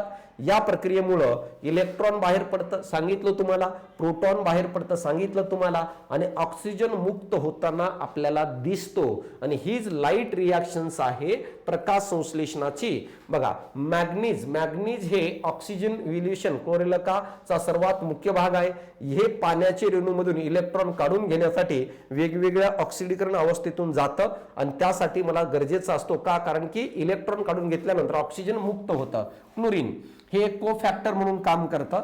पाण्याचे रेणू फुटण्याच्या प्रक्रियेला गती देतो आणि रक्षक पेशींच्या कार्यामध्ये मदत करतं.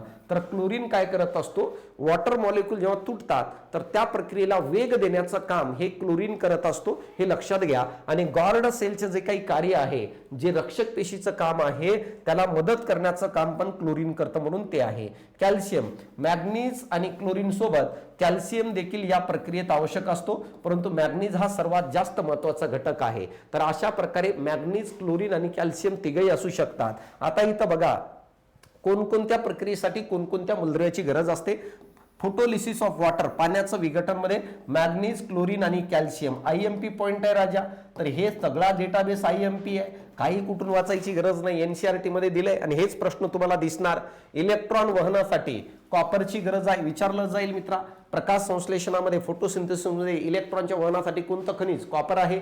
हरितद्रव्याच्या निर्मितीसाठी मॅग्नेशियम आणि लोखंड या दोघांची गरज आहे, मॅग्नेशियम आणि लोखंड. नायट्रोजनचं स्थिरीकरण करण्यामध्ये मॉलिब्डेनम आणि लोखंडाची गरज असते, हे आपण शिकलोय थोड्या खाली एक्सप्लेनेशन मध्ये. आणि यानंतर पोलन जर्मिनेशनसाठी बोरॉन महत्वाचा आहे, परागकणांना रुजण्यासाठी. तर हे खूप महत्वाचा डेटाबेस आहे, जो येणाऱ्या काळात तुम्हाला पेपरमध्ये दिसेल मित्रा. यानंतर पुढचा प्रश्न आहे, मॅग्नीजची विषारी पातळी कळालं. मॅग्नीज टॉक्झिसिटी झाल्यास वनस्पतीमध्ये कशाची कमतरता भासते? तर manganese toxicity in plant result in the deficiency. जेव्हा वनस्पतीमध्ये मॅग्नीजची टॉक्झिसिटी वाढते मित्रा, तेव्हा नेमकं कशाची कमतरता होऊन जाते असं प्रश्न विचारलेला आहे. जेव्हा जेव्हा मॅग्नीजची टॉक्झिसिटी वाढते तेव्हा तेव्हा वनस्पतीमध्ये लोखंड, मॅग्नेशियम आणि कॅल्शियम या तिघांची कमतरता आपल्याला आढळताना दिसतं. आणि लोखंड, मॅग्नेशियम, कॅल्शियमची कमतरता या दोघांची कमतरता म्हणजे हरितद्रव्याची कमतरता राजा, कारण त्याच्यापासूनच क्लोरोफिल तयार होत होतं. तर आता इथं लक्षात घ्या की ही टॉक्झिसिटी म्हणजे काय लक्षात घ्या. तर सगळ्यात पहिल्यांदा विषारी पातळी म्हणजे काय? तर हे स्पर्धा घडत असते. जेव्हा काही काही खनिजामध्ये स्पर्धा असते, एक जास्त ऑब्झॉर्ब झालं तर दुसरा कमी व्हायला सुरुवात होतो, त्या पद्धतीने. मग बघा, वनस्पतींना मॅग्नीजची गरज अतिशय अल्प प्रमाणात असते. बघा, वनस्पतीला मॅग्नीज हे कमी प्रमाणात गरजेचं असतं. जेव्हा जमिनीमध्ये मॅग्नीजचं प्रमाण मर्यादेपेक्षा जास्त होते तेव्हा त्याला विषारी पातळी म्हणतात. मॅग्नीजच्या अधिक प्रमाणामुळे वनस्पतीला इतर अशा खनिजे शोषून घेण्यास अडथळा निर्माण होतो, यालाच आपण काय म्हणत असतो? टॉक्झिसिटी. वनस्पतीमध्ये मॅग्नीजची जास्त गरज नसते, एकदम कमी प्रमाणात लागतो. पण ज्या जमिनीत वनस्पती वाढू राहिली त्या जमिनीत जर मॅग्नीज जास्त झाला असेल तर जास्तीत जास्त मॅग्नीज शोषला जाईल, आणि मॅग्नीज जास्त शोधला गेला तर बाकीच्या खनिजांच्या शोषणाला अडथळा निर्माण होतं, कारण हेच जास्त शोषला जाणार आहे.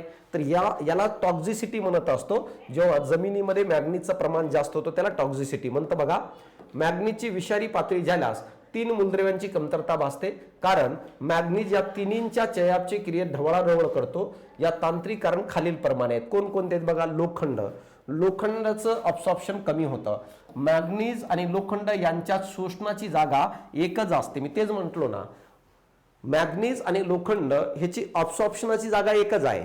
आणि त्या एकाच जागेवरून जर मला सांगा मॅग्नीज जास्त शोषला गेला तर ऑब्विसली लोखंडाचं शोषण कमी होणार आहे, कारण दोघांची एकच जागा आहे. मॅग्नीज जास्त असल्यास लोहाच्या शोषणाशी स्पर्धा करतो आणि लोखंड वनस्पतीला मिळत नाही, त्याच्या जागेवर मॅग्नीज पटापट ऑब्झॉर्ब केलं जातो. का? कारण दोघंही एकाच जागेवरून ऑब्झॉर्ब होतात. मॅग्नेशियमची कमतरता का होते? अनेक विकारांना, एन्झाईमला ऍक्टिव्ह करण्यासाठी मॅग्नेशियमची गरज असते. मॅग्नीज हा मॅग्नेशियमच्या जागी जाऊन चिटकतो, त्यामुळे मॅग्नेशियमचं कार्य थांबत असतं. दुसरं काय काम करतं?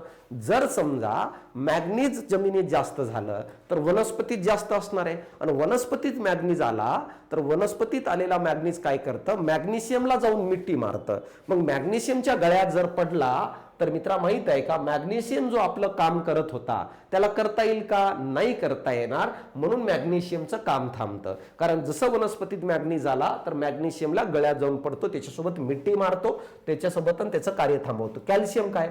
मॅग्नीज हा कॅल्शियमला झाडाच्या शेंड्याकडे जाण्यापासून रोखण्याचं काम करतं. तर बघा, जो कॅल्शियम ऑब्झॉर्ब झालेला होता त्याला वरती जाऊ देत नाही, झाडांच्या फांद्यांकडे, शेंड्यांकडे, त्यांना अडवण्याचं काम करतं. म्हणून बघा, मॅग्नीजची टॉक्झिसिटी म्हणजे या तिघांची डिफिशियन्सी असते, हे लक्षात ठेवणं गरजेचं आहे. मॅग्नीज टॉक्झिसिटीचे प्रमुख लक्षण म्हणजे पानावर तपकिरी ठिपके दिसणे, ज्यांच्या भोवतीचा भाग पिवळा पडत जातो, आणि प्रत्यक्षात ही लक्षणे लोखंड, मॅग्नेशियम आणि कॅल्शियमच्या कमतरतेमध्ये दिसतात आपल्याला. आता बघा, मॅग्नीज टॉक्झिसिटी सिम्पटम्स: पानावर तपकिरी रंगाचे ठिपके. स्पर्धा कोणासोबत रे? मॅग्नीजची स्पर्धा लोखंड आणि मॅग्नेशियम यांच्या शोषणाशी असते. जर मॅग्नीज जास्त आला तर हे दोघं राम राम जिरली आमची म्हणतात, तूच शोषून घे. यानंतर अडथळा, मॅग्नीज हा कॅल्शियमच्या वहनाला काय करतो, अडथळा निर्माण करतो, कॅल्शियमचं वहन होऊ देत नाही. आणि अशा प्रकारे मॅग्नीज जास्त झालं तर एवढे सगळे वांदे होतात एका मॅग्नीजच्या जास्त संख्येमुळं. तर हे पॉइंट लक्षात घ्या. 9वा प्रश्न बघा, गव्हावर पडणारा तांबेरा रोग हा कोणत्या जीवामुळे होत असतो. वनस्पती रोगाचा हा पॉइंट आहे. तर आता बघा मी काय म्हणतोय, व्यवस्थित लक्ष द्या. अतिशय महत्वाचा प्रश्न आहे, थोडं एक्सप्लेनेशनला वेळ लागेल, पण काय आहे महत्वाचा प्रश्न आहे. वनस्पतीमध्ये वेगवेगळे रोग आहेत. बॅक्टेरियल डिसऑर्डर आहे, व्हायरल डिसऑर्डर आहे, असे वेगवेगळे आहेत. त्यानंतर कवकामुळे होणारे रोग आहेत. तर या ठिकाणी म्हटलंय गव्हावर पडणारा तांबेरा रोग अनेक वेळेस आयोगाने विचारलेला आहे, हे कोणत्या जीवामुळे पडतो असा प्रश्न या ठिकाणी म्हटलेला आहे.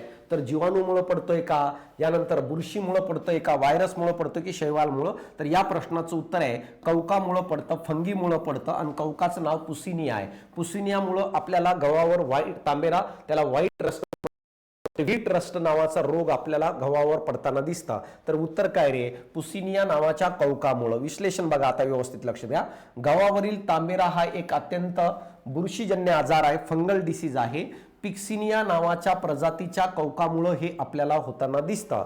तर पिक्सिनिया नावाचा कवक जो आहे त्या कारणामुळे गव्हावरील तांबेरा रोग पडतो. आता बघा त्यालाच आपण काय म्हणत असतो, रस्ट ऑफ व्हीट किंवा व्हीट रस्ट म्हणतो. ह्याचे 3 प्रकार पडतात तांबेराचे. काळा तांबेरा, ब्लॅक रस्ट, स्टेम रस्ट म्हणतो. हा पिक्सिनिया ग्रामिनिसी ट्रिटिसी मुळे होताना दिसतो. कोणतं रे, तर मित्रांनो ब्लॅक रस्ट. यानंतर ब्राऊन किंवा लीप रस्ट, हे लीप रस्ट हे स्टेमवर पडतं, खोडावर पडतं, गव्हाच्या खोडावर पडतो. विचारलं जाईल तपकिरी नारंगी तांबेरा जो कशावर, लीपवर, पानावर पडतो. पिक्सिनिया काय म्हणतो, पिक्सिनिया ट्रिसिना क्लोरेला का होतो. भारतात सर्वात सामान्य हे आहे. तर हे सगळे कवकाचे नाव आहेत. पिक्सिनिया, त्यानंतर काय म्हणतो ट्रिटिसिना, यामुळं आपल्याला लीप रस्ट याने पानावर पडणारा ब्राऊन काय तपकिरी तांबेरा, यानंतर खोडांवर पडणारा ब्लॅक यानी काळा तांबेरा जो पुसिनिया ग्रॅमिनिसी ट्रिटिसी मुळे पडतं. आणि तिसरा आहे तांबेऱ्याचा प्रकार, त्याला पिवळा तांबेरा किंवा येलो किंवा स्ट्राइप रस्ट म्हणतो. हा पिक्सिनिया स्टिरिफोमिस मुळे होतं आणि हे थंड हवेत जास्त आढळताना दिसतो. आपल्याला ज्या ठिकाणी थंड हवा आहे त्या ठिकाणी याचं प्रमाण जास्त आढळताना दिसतं. लक्षणे कार्य तांबेरामध्ये गव्हाच्या पानावर आणि खोडावर तांबूस तपकिरी रंगाचं लहान ठिपके पडतात. हे ठिपके तांब्याच्या रेखेसारखे किंवा गंजल्यासारखे दिसतात, म्हणून याला तांबेरा म्हणत असतो. तुम्ही बघितलं असेल कधी कधी गव्हाच्या पानावर आपल्याला लोखंड गंजतो ना, तांबा गंजतो, त्या प्रकारचे लाल कलरचे असे पट्टे दिसतात, यालाच आपण तांबेरा म्हणत असतो. आणि यामुळे झाडाची प्रकाश संश्लेषणाची प्रक्रिया कमी होते आणि काय आहे, दाणे बारीक यायला सुरुवात होतात. आता बघा विविध बाकी जीवाणूमुळे पण रोग होतो का, हो. वनस्पतीमध्ये जीवाणूमुळे पण वेगवेगळे रोग होतात. आणि जीवाणूमुळे होणारे रोग कोणते, जसं टुंडू नावाचा रोग आहे, हा जीवाणूमुळे होतो, जो गव्हावर पडत असतो. बघा टुंडू नावाचा रोग हा गव्हावर पडतो पण बॅक्टेरियामुळे होतं, जो क्लिवी बॅक्टर ट्रिटिसी मुळे होताना दिसतं. इतर उदाहरणे, लिंबूवर्गीय फळावर होणारा सायट्रस कॅन्कर हा पण बॅक्टेरियल डिसऑर्डर, कोणता, झॅन्थोमोनास सायट्री या जीवाणूमुळे होतं. हे प्रत्येक रोग विचारलंय तुम्हाला मित्रांनो, हे प्रत्येक रोग विचारलंय. टुंडू रोग आयोगाने विचारलंय, कळलं का. आता तांबेरा रोग विचारलेला आहे, यानंतर सायट्रस कॅन्कर विचारलंय, बॅक्टेरियल डिसऑर्डर कोणतं, झॅन्थोमोनास सायट्री नावाच्या बॅक्टेरियामुळे होतो. तर हे मेन सगळे खूप महत्वाचे आहेत. यानंतर व्हायरसमुळे पण वनस्पतीमध्ये वेगवेगळे रोग पडतात, जसं मित्रांनो TMV किंवा ही बघा wheat streak mosaic virus. Wheat streak mosaic virus हा गव्हावरचा आहे, तर हे पडताना आपल्याला दिसतं. इतर प्रसिद्ध कोणते, तंबाखूवर पडणारा टोबॅको मोझाईक व्हायरस हे पहिलं आहे, जो पहिल्यांदा शोध लागलं होतं. येलो विन मोझाईक, हे सगळे व्हायरल आहेत. शैवालमुळे काय शक्यतो होत नाही, शैवाल अन्न तयार करण्याचं काम करतं, ते रोग निर्माण करत नाही. Red rust of T, red rust of T हा चहाच्या झाडावर होणारा रोग आहे आणि कोणामुळं, सिफॅलिरोस, कळलं का, सिफॅलिरॉस नावाच्या हरित शैवालामुळे पडतो. तो महत्वाचा नाही, महत्वाचं वरती सांगितलेलं. आता बघा या ठिकाणी महत्वाचे काय आहेत. गव्हावर कोणता रोग, तांबेरा, याला काय कोणता घटक, कवक कारणीभूत, काय नाव आहे, पिक्सिनिया कवकामुळे तांबेरा पडतो. गव्हावरील लूज स्मट रोग, त्याला आपण काय म्हणतो, कानी म्हणतो. कवकामुळे होतो. कोणता बघा, उस्टिलॅंगो न्यूडा नावाच्या कवकामुळे. यानंतर लिंबू वर्गीय सायट्रस कॅन्कर जीवाणूमुळे होणार आहे. कोणतं जीवाणू? झॅन्थोमोनास सेट्री नावाचा जीवाणू. भातावरील करपा रोग ब्लास्ट ऑफ राईस म्हणतो. कोणामुळे पडतं? कवकामुळे. कोणता कवक? याला मॅग्ना पोर्ते ओरायझी म्हणतो आपण. यानंतर भेंडीवरील पिवळी शीर मोझाईक व्हायरसमुळे ग्रिमनी व्हायरस जेमिनी व्हायरस काय हे आहे. तर हे डेटाबेस खूप महत्वाचं आहे. तुम्हाला कुठूनही रोगाची यादी वाचायची गरज नाही. ह्याची झेरॉक्स काढा राजा, वाचत बस, तुला एकही PYQ ह्याच्या बाहेर दिसणार नाही. म्हणून एक्सप्लेनेशन या पद्धतीने घेऊन आलेलो आहे, कारण डिटेल तुम्हाला समजावं. लिंबू वर्गीय फळावरील सायट्रस कॅन्कर हा रोग कशामुळे होतो आता सांगितलं होतं. पटकन सांगा जर तुम्हाला येत असेल तर. कोरेल करे तर कोणामुळे होतं मित्रा? आता सांगितलं. तर जो काही लिंबू वर्गीय होणारा सायट्रस कॅन्कर आहे हे बॅक्टेरियामुळे होताना दिसतो. झॅन्थोमोनास नावाचा सायट्री, झॅन्थोमोनास सायट्री या जीवाणूमुळे हा रोग होतो. आता सांगितलं. आणि याच पॅटर्नचे प्रश्न विचारतात. Citrus canker disease is caused by the bacteria and bacteria name is Xanthomonas citri. तर यामुळे होताना आपल्याला दिसतं. तर इथं तेच बघू आपण बघा. तर बॅक्टेरियामुळे होतो. सायट्रस कॅन्कर हा लिंबूवर्गीय फळांवर जसं लिंबू, मोसंबी, संत्री हे सगळ्यांवर होणारा एक बॅक्टेरियल डिसऑर्डर आहे. आणि हे काय बघा, हा रोग झॅन्थोमोनास सिट्रिसी, बघ ते सांगितलं ना, झॅन्थोमोनास सिट्री या जीवाणूमुळे होतं. याला झॅन्थोमोनास काय म्हणतो, ॲक्झोनोपोडिस म्हणून ओळखत असतो, पण याचं जास्त फेमस नाव झॅन्थोमोनास सिट्री आहे. काय लक्षण आहे रे? लिंबूवर्गीयवर आढळणारा सायट्रस कॅन्करचं लक्ष काय? पाने, फांद्या आणि फळावर तांबूस तपकिरी रंगाचं खडबडीत उंचावलेले चट्टे दिसतात. तुम्ही बघितलं असेल लिंबूच्या पानावर आपल्याला खडबडीत गाठा दिसतात, जसं कुष्ठरोगामध्ये आपल्या पेशंटमध्ये दिसतं. या चट्ट्यांच्या भोवती अनेकदा पिवळसर रंगाचे वलय असतं. यामुळे फळांची प्रत खराब होते, पाने गळतात, ज्यामुळे उत्पादनात मोठं नुकसान होतं. मित्रांनो कळलं? हा रोग वाऱ्यामार्फत, पावसाच्या थेंबामार्फत पसरतो. तसेच बागेत वापरल्या जाणाऱ्या काय अवजारामुळे पण हा रोग पसरू शकतो. कवकामुळे रोग होतो. आता सांगितलं मी. कवकामुळे वनस्पतीमध्ये रोवणारा कोणतं? तांबेरा. त्यानंतर विल्ट. बघा एक गोष्ट लक्षात घ्या, रस्ट हा शब्द आला रोगांमध्ये समजायचं शक्यतो तो कवकामुळं. Wilt of potato, wilt of fungi काय असेल, विल्ट हा शब्द आला तर समजायचं तो कवकामुळं. लिंबूवर्गीय फळावरील कवक रोग कोणकोणते? तर गॅमोसिस रोग आहे, जो काय आहे पायटोप्तेरा नावाच्या कवकामुळे होतं. तर लिंबूवर्गीय फळांमध्ये गॅमोसिस नावाचा रोग होतो आणि जो पायटोप्तेरा या कवकामुळे होताना दिसतं. तर हे कवकामुळे होणारे रोग. यानंतर आता बघा इतर उदाहरण.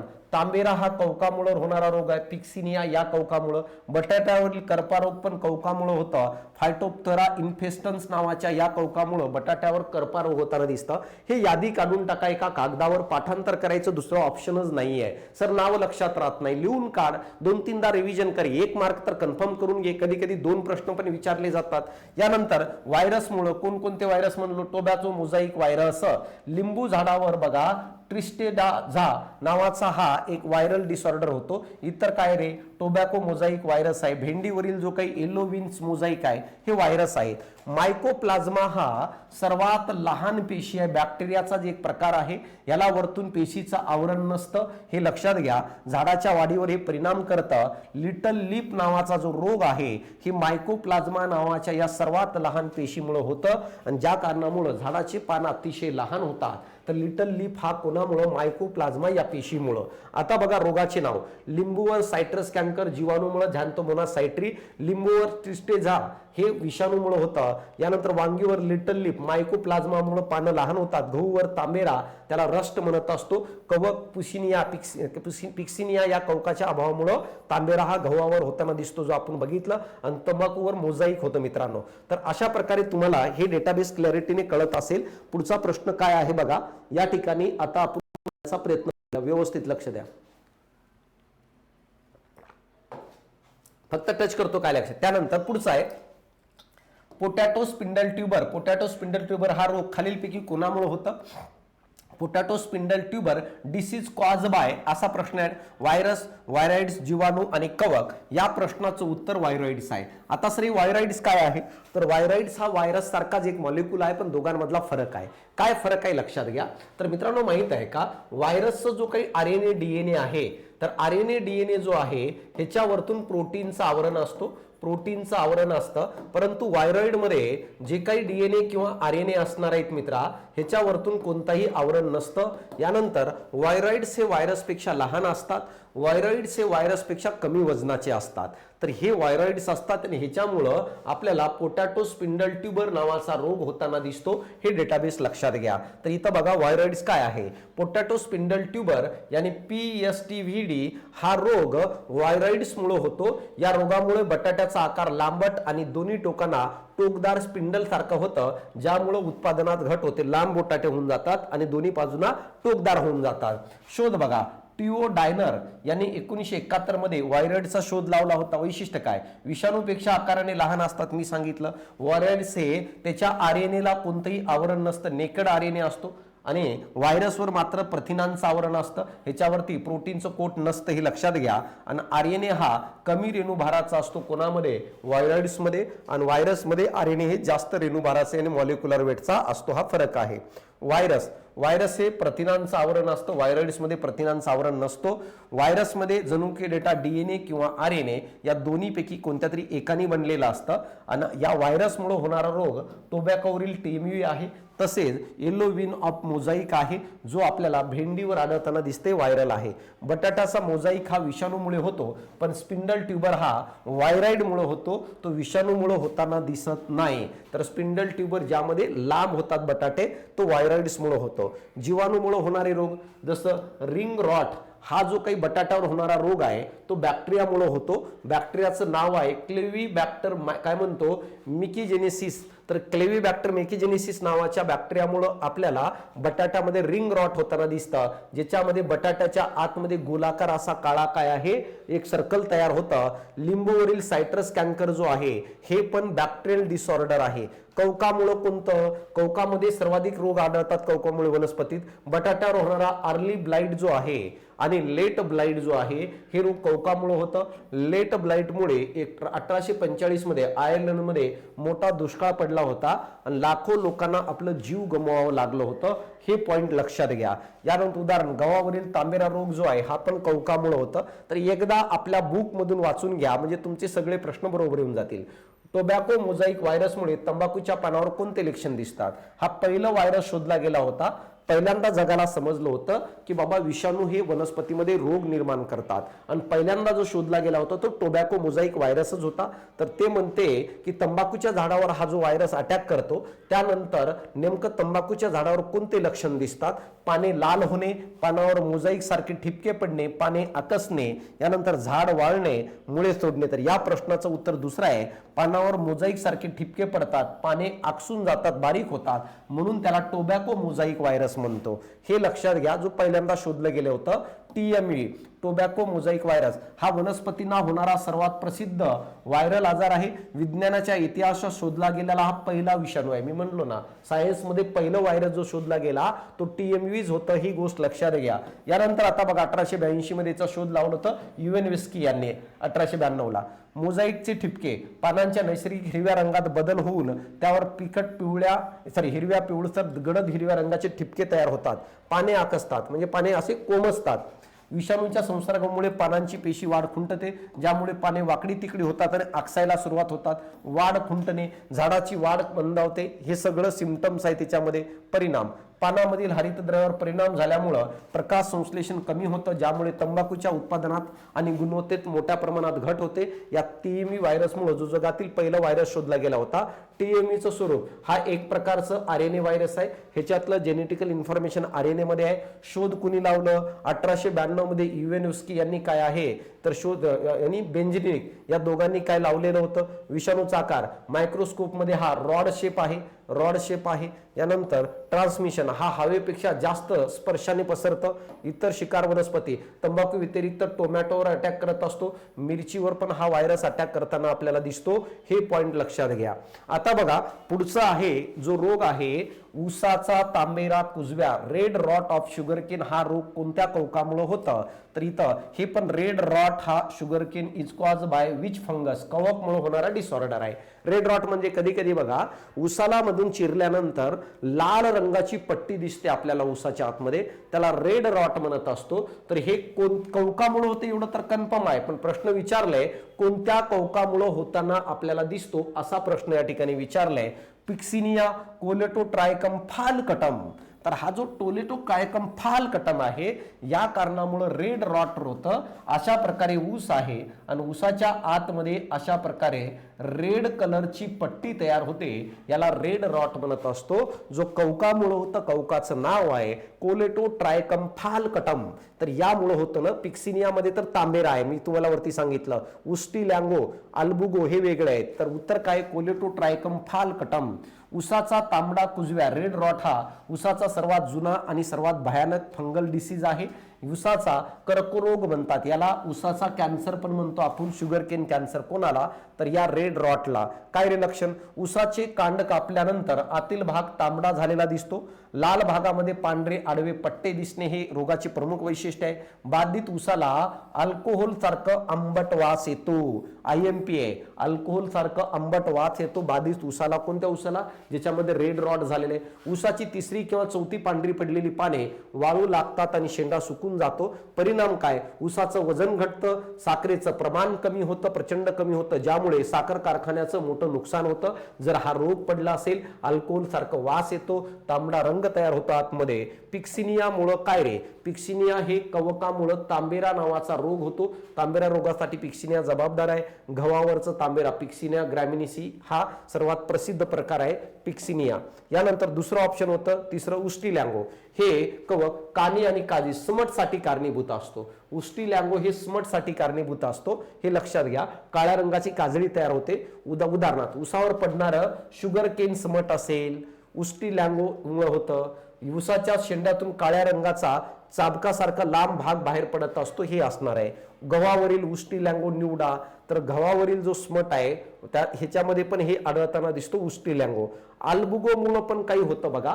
अल्बुगो कॅन्डिडा हे एक प्रकारचं काय आहे? तर हे एक प्रकारचं कवक आहे. या कारणामुळं व्हाईट रस्ट यानी पांढरा तांबेरा निर्माण होतो. प्रामुख्याने मोहरीवर, मस्टर्डवर हे रोग निर्माण करतं. आणि कोबी वर्गीय वनस्पतींच्या पानावर पण काय आहे? पांढरा रंगाचा वरचा फुफुटा तयार होतो. तो कोणामुळं? तर तो अल्बुगोमुळे होताना दिसतं. क्विक रिव्हिजन हे महत्वाचं आहे. ऊसावर तांबेरा त्याला रेड रॉट, कोलेटोट्रायकम फालकटम. ऊसावर कनी स्मट, उस्टिलॅंगो कळवलेला का त्याला आपण म्हणत असतो गहू तांबेरा, गव्हावर तांबेरा. तर तो म्हणजे काय रे?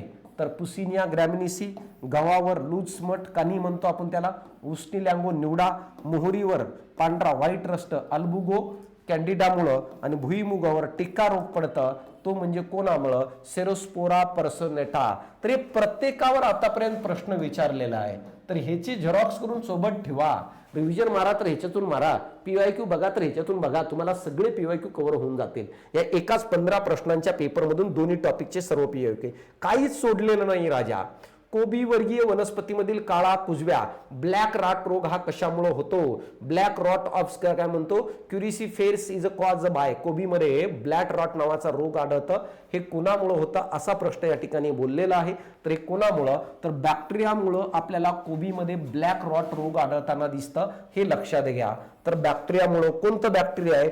झॅन्थोमोनास कॅम्पेसिट्रिस. तर हे झॅन्थोमोनास कॅम्पेसिट्रिस नावाचा जो काही मित्रांनो माहित आहे का जीवाणू आहे, यामुळे ब्लॅक रॉट नावाचा रोग होतो. आणि कोणावर होतो? तर कोबीवर होतं. काय विश्लेषण? कोबी वर्गीय वनस्पती कोबी, फ्लावर, नवलकोल, मोहरी यांच्यावरील काळा कुजव्या ब्लॅक रॉट हा एक अत्यंत बॅक्टेरियल डिसऑर्डर आहे. जीवाणू कोणतं? झॅन्थोमोनास कॅम्पेसिट्रिस आहे. यामुळे हा रोग होतो. लक्षण काय रे? व्ही आकाराचे चट्टे पडतात पानावर. जे आहे मुख्य लक्षण जो आहे, पानांच्या कडावर व्ही आकाराचे चट्टे पडतात. शिरा काळ्या पडून जातात. पानामधील ज्या शिरा असतात ना मधल्या या, तर या शिरा काळ्या पडतात. प्रसार हे कडेला असलेल्या हायतोनोडल्स नावाच्या पाणी सोडण्याच्या छिद्रातून प्रवेश करतो. ते महत्वाचं नाही, दोन फक्त सिम्पटम्स महत्वाच्या घ्या. आणि कोणामध्ये आढळतो तो एक पॉइंट महत्वाचा आहे. कवकमुळे होणारे रोग मी सांगितले ना रे. व्हाईट रस्ट अल्बुगो कॅन्डिडामुळे होतो. क्लोरेला पांढरे चट्टे पडतात पानावर. डाउनी मिल्ड्यू हे महत्वाचं आहे. परत काय म्हणतो पेरोनोस्पोरामुळे होणारा रोग आहे. पानांच्या खालच्या बाजूला कापसासारखी काय म्हणतो वाढ होते डाउनी मिल्ड्यूमध्ये. क्लब रूट यामुळे होतो, कारण तर प्लास्मोडिपोरामुळे हे क्लब रूट होताना दिसतं. यामुळे सुजून मोठी होतात मित्रांनो. रूट जे असतात हे मोठे होतात. व्हायरसमध्ये सांगितलं कॉलीफ्लावर मोझाईक व्हायरस. मोझाईक शब्द आला म्हणजे व्हायरस आहे. निमॅटोड्समुळं काही होतात बघा. हे जमिनीतील सूक्ष्म किडे आहेत ज्यामुळे मुळावर हल्ला होतं. रूट नॉट सारख्या गाठी तयार करण्यासाठी हे कारणीभूत असतात, हे लक्षात राहू द्या. बाकी शेवटचा प्रश्न बघा इथं लक्षात घ्या. ब्लॅक रॉट बॅक्टेरियामुळे होतं, पानावर व्ही आकाराचे पिवळे चट्टे पडतात. व्हाईट रस्ट कवकामुळे होतं, पानावर पांढऱ्या काय आहे पुटकुळ्या येतात. लिटल लीफ मायकोप्लाझ्मा या सर्वात लहान पेशीमुळे पाने आकसतात, पाने अतिशय लहान होतात. मोझाईक व्हायरसमुळे आहे, पानावर चिती विचित्र काय ठिपके येताना दिसतात आपल्याला. शेवटचं मृदेतील कोणत्या कवकाचा वापर जैव नियंत्रण म्हणून वनस्पती रोग टाळण्यासाठी केला जातो. बायो कंट्रोल एजंट म्हणून कोणत्या कवकाचा वापर होतो असा प्रश्न विचारलेले. Which soil borne fungi is use as a bio control agent prevent the plant disease. Rhizopus, Trichoderma, Mucor आणि ॲस्पेरजिलस. तर या प्रश्नाचं उत्तर ट्रायकोडर्मा. ट्रायकोडर्माचा बायो कंट्रोल एजंट म्हणून वापर करत असतो आपण कीटकनाशकाच्या विरुद्ध, ही गोष्ट लक्षात घ्या. आता बघा बाकी रायझोपस वगैरे जो आहेत हे कवक आहेत पण त्यांचा नाही वापर होत, ट्रायकोडर्माचा वापर होतो. ट्रायकोडर्मा हे मातीमध्ये आढळणारे एक फायदेशीर आणि मुक्तपणे जगणारे कवक आहे.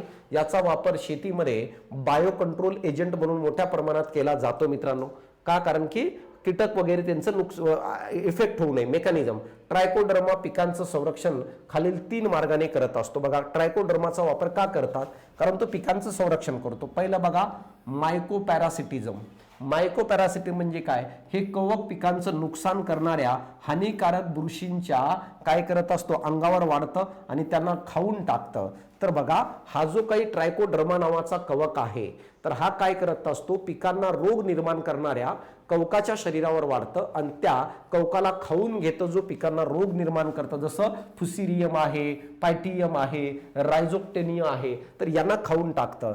यानंतर अँटीबायोसिस काही विशिष्ट रसायने स्त्रावतं हा ट्रायकोडर्मा नावाचा कवक, ज्यामुळे हानिकारक जंतूंची वाढ थांबते.